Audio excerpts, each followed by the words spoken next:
বিশ্ববিদ্যালয়ের বিভিন্ন দপ্তরের সঙ্গে সমন্বয়হীনতা, অভ্যন্তরীণ গোপনীয়তা রক্ষা না করা সহ বিভিন্ন অভিযোগে বেগম রোকেয়া বিশ্ববিদ্যালয়ের রেজিস্ট্রার ডক্টর হারুন আর রশিদের চুক্তিভিত্তিক নিয়োগ বাতিল করেছে সিন্ডিকেট। বিশ্ববিদ্যালয়ের ১২০তম সিন্ডিকেট সভায় এমন সিদ্ধান্তের প্রতিবাদে বুধবার নগরীর একটি রেস্তোরাঁয় সংবাদ সম্মেলন করেন ডক্টর হারুন আর রশিদ।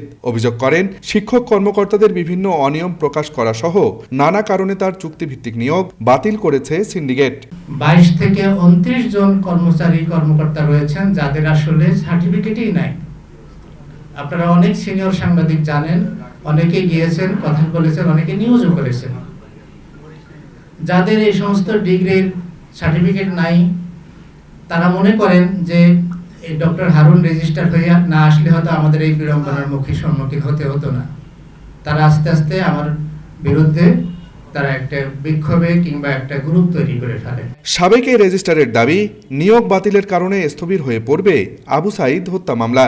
রেজিস্ট্রারকে এইভাবে ডিসচার্জ করার মাধ্যমে মূলত বেগম রোকেয়া বিশ্ববিদ্যালয়ে যে দুর্নীতি, অনিয়ম, নিয়োগ বাণিজ্য, জাল সনদে চাকরি এবং বিশেষ করে আবু সাঈদ এবং তার সহযোদ্ধাদের উপর হামলার যে মামলাটি, প্রত্যেকটি বিষয়কে আসলে ধামাচাপা দেওয়ার একটি কৌশল। অনেকেই এবং সবাই মনে করে, আমাকেও বলেছে আপনি গেলে এগুলি আর হবে না। এই চেষ্টার অংশ হিসেবে মূলত আমাকে সরিয়ে দেওয়া হয়েছে।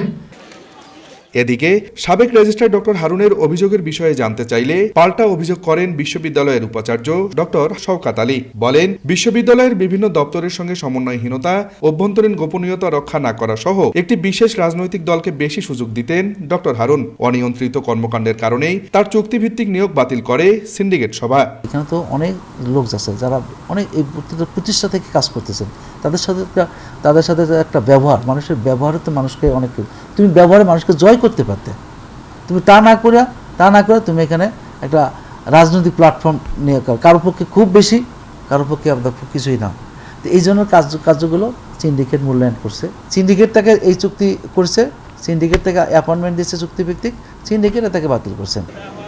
২০২৪ সালের নভেম্বরে ১০৮তম সিন্ডিকেট সভায় বেগম রোকেয়া বিশ্ববিদ্যালয়ের রেজিস্ট্রার পদে চুক্তিভিত্তিক নিয়োগ পান ডক্টর হারুন আর রশিদ।